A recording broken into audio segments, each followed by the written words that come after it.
اعوذ باللہ من الشیطان الرجیم ومن یعص اللہ ورسولہ فقد ضل ضلالا مبینا۔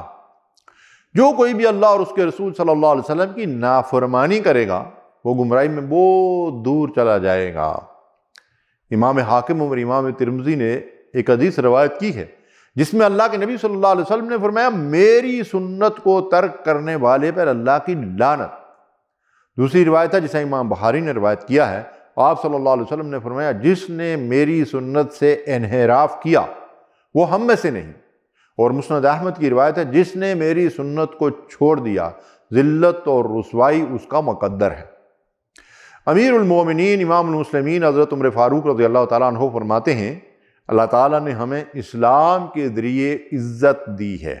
جو کوئی اسلام کو چھوڑ کر کسی اور طریقے سے عزت تلاش کرے گا اللہ اس کو ذلیل کر دے گا۔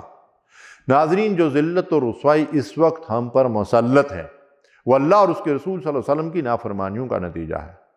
ہماری معاشی بدحالی، اخلاقی زوال، سیاسی انتشار اور اختلافات، مذہبی فرقہ واریت کا عذاب، فحاشی اور بے حیائی کا سیلاب، یہود و نصارہ کی غلامی کے علاوہ قدرتی آفات، سیلاب اور زلزلے، اللہ کی نعمتوں کی ناشکری اور دین و شریعت کے تقاضوں سے انحراف ہی کی تو سزا ہے۔ قرآن مجید میں جا بجا اس کا تذکرہ موجود ہے، لیکن افسوس قرآن ہم پڑھتے نہیں، ذرا بھی اللہ کا خوف ہم کرتے نہیں۔ قانون میں اذان کی بلا کیسے آئے آواز، بند تو کبھی موبائل ہم کرتے نہیں۔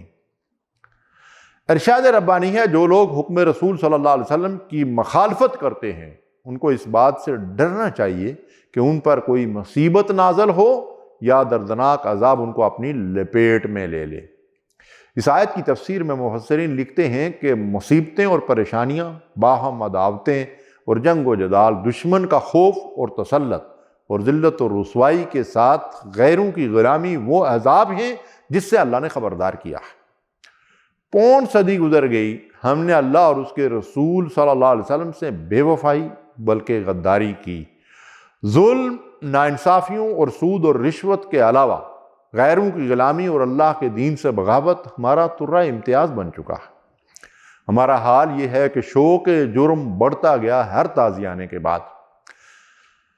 ناظرین، حکم رسول صلی اللہ علیہ وسلم کی مخالفت کرنے والے کے لیے ایک اور وارننگ، جو لوگ ہدایت واضح ہو جانے کے باوجود رسول صلی اللہ علیہ وسلم کی شریعت کی خلاف ورزی کرتے ہیں اور مومنین اولین صحابہ اکرام رضوان اللہ علیہم اجمعین کے راستے اور طریقے کو چھوڑ کر دوسرے راستوں پر چلتے ہیں، ایسے لوگوں کو گمراہی کے لیے چھوڑ دیا جاتا ہے، لیکن آخر وہ جہنم میں جھونک دیے جائیں گے جو انتہائی برا ٹھکانہ ہے۔